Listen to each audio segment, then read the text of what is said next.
श्री स्वामी समर्थ। मौनी अमावस्या कब है? आप सबका स्वागत है श्री स्वामी समर्थ अमृत वर्षिणी चैनल पे। अमृत आपको ये जानना आवश्यक है कि अभी महाकुंभ चल रहा है। अभी महाकुंभ चलने के बीच में ही आने वाली है मौनी अमावस्या। मौनी अमावस्या के बाद समाप्त हो जाएगा महाकुंभ। जो इसके स्नान करने से क्या फ़ायदे होते हैं? जो 12 साल में एक बार लगता है। फिर ऐसे तो 3-4 कुंभ लगते हैं, लेकिन ये 12 साल के बाद एक लगता है, 5 साल के बाद लगता है, ऐसे कुंभ लगते हैं। तो जो ये मौनी अमावस्या का क्या महत्व है, क्यों आवश्यक है, हम सबको जानना। इसकी जानकारी क्या है? तो ये इसलिए ज़रूरी है कि 144 साल के बाद ये अमावस्या आई हुई है। ये अमावस्या बहुत खास मानी गई है। इसमें दान का, स्नान का सबसे बड़ा महत्व है। ये बड़ी अमावस्या मानी गई है और ये बड़ी अमावस्या होने के कारण इसमें जो अब पितृदोष समाप्त होते हैं। घर के आसपास अगर आपके नदी है तो आप स्नान करके आ सकते हैं। आपको कुंभ में लेके स्नान का ही फल मिलता है। क्यों? तो कुंभ में सभी देवता स्नान करने के लिए आते हैं, तभी अगर हम आसपास की नदी में जाकर स्नान करें तो हमको भी कुंभ के स्नान का ही फल मिलता है। तो इस दिन आपको कुंभ के साधु का अगर आप दान कर पाए तो बहुत ही अच्छा है। नहीं तो आपके घर के आसपास कोई गरीब लोग हैं, ज़रूरतमंद है, उनको भी आप दान कर सकते हैं। इससे आपकी हर समस्या का समाधान मिल जाता है। इसमें आपको मैं उपाय बताती हूँ। आपको एक अक्खा नारियल लेना है। अक्खा नारियल कैसा? गरी वाला बोलते हैं ना, जो गोला रहता है अंदर का गोला, वो लेना है। उसको ऊपर से थोड़ा कट कर देना है। उसके बाद उसमें 1 चम्मच काला तिल, 1 चम्मच सफ़ेद तिल और खसखस, गुड़, चीनी डाल देनी है। थोड़ा आप चाहे तो ड्राई फ्रूट डाल सकते हैं। और उसको फिर बंद कर देना है। ऊपर से बंद करके आप चाहे तो पेड़ के नीचे रखें। अगर पेड़ के नीचे नहीं रख सकते, खड़ा नहीं रख सकते, तो आप थोड़ी मिट्टी निकाल के वो मट्टी में थोड़ा दबा दीजिए। तो ऐसा आपको क्या हो जाएगा? चींटी का एक लंगर हो जाएगा। चींटी को जैसे हम इंसान को लंगर लगाते हैं, मनुष्य को लंगर लगाते हैं ना, गुरुद्वारा में लगते हैं लंगर, वैसे ही ये चींटी की लंगर हो जाएगा। तो ये जन्म जन्म के जो आपके पाप होते हैं, नेगेटिविटी होती है, कलेश होता है, नौकरी की समस्या होती है, इन सभी छोटे मोटे जो आपके बड़े बड़े जो पाप है, ये छोटी बड़ी समस्या, उससे आपको संजग मिल जाएगा।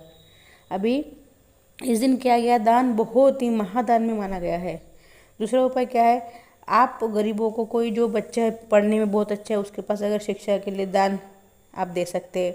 फ़ी भरने की अगर उसकी ये नहीं है, वो नहीं भर सकते, उसके घर कैपेसिटी नहीं है माँ बाप की, तो आप फी उसकी भर सकते हैं। अन्न दान कर सकते हैं। आप चाहे तो गरीब बच्चों के लिए अनाज दान कर सकते हैं। 5 तरह का अनाज दान कीजिए, या फिर 1 तरह का अनाज भी दान कर सकते हैं। गरीब है, कोई गरीब लोग हैं, उनकी दवा का आप बिल दे सकते हैं। अंधे लोग हैं जो चल फिर नहीं सकते, उनको भी आप खाना दान दे सकते हैं। आप चाहे तो 5 तरह का अनाज, 5 तरह की सब्जी, इस प्रकार से दान दीजिए। अगर आपको पैसे नहीं देने हैं तो आप इस तरह से दान दे सकते हैं। कुत्ते को, गाय को, कौवे को इस दिन रोटी खिलाइए। कुत्ते को रोटी दिए, गौ माता को रोटी दीजिए। और आपको गौ माता को 5 तरह की रोटी देना आवश्यक होता है इस दिन। जैसे कि 1 रोटी पे आपको घी लगाना है, 1 रोटी पे आपको गुड़ रख देना, 1 रोटी पे आपको चने की दाल। इस प्रकार से 5 तरह की 5 रोटी आप दे सकते हैं। इस दिन आप कौवे को पनीर और दही खिला सकते हैं। आपको दही कैसे खिलानी है? आपकी जो उंगली होती है 5, वो 5 उंगली दही में डुबा के, ऐसे 5 उंगली डुबाने का महत्व होता है। तो पंचतत्व में अपने हाथ में होते हैं, तो ऐसे डुबाने से पंचतत्व जैसे हम दान करते, इस प्रकार से हमारे 5 उंगली को डुबा के हमको बोलना है कि मेरे आपके कोई पंचतत्व, कोई पितृ है या कोई अकस्मात आपके घर से कोई मर गया है तो उसकी शांति हेतु ऐसे बोलते हुए आपको कौवे को आप दही खिला सकते हो। उसमें तो आप शक्कर डाल सकते हैं, नहीं तो अगर बहुत खट्टा नहीं है तो ऐसे भी रख सकते हैं। इससे नकारात्मकता चल जाएगी। और आपको इसीलिए 5 उंगली डुबाने का महत्व है। 5 अनाज मैंने बताया, 5 सब्जी गरीब को आप दे सकते हैं, गाय को खिला सकते हैं। और एक उपाय करना है आपको, दालचीनी का पाउडर कर लीजिए और घर के दरवाजे के बाहर खड़े होकर अंदर की तरफ फूंक मार दीजिए, अंदर की तरफ। तो इससे क्या होगा? आपके घर में पॉजिटिविटी का वास हो जाएगा और नेगेटिविटी बाहर चल जाएगी। और दरवाजे को बंदरवार लगाइए, अशोक के पत्तों का, चाहे तो आम के पत्ते का बंदरवार लगाइए।